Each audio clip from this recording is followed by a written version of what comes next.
You ask Tiger to calculate. This deals with linear inequalities with one unknown. The final result is x equal or smaller than 4. Let's solve it step by step. Group all constants on the right side of the inequality. Subtract 4 from both sides.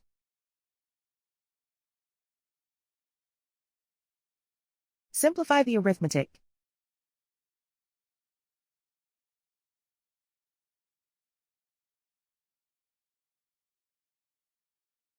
Isolate the x.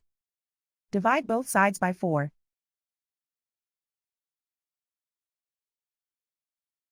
Simplify the fraction.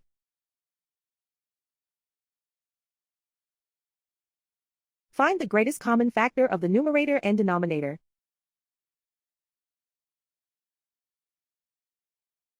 Factor out and cancel the greatest common factor.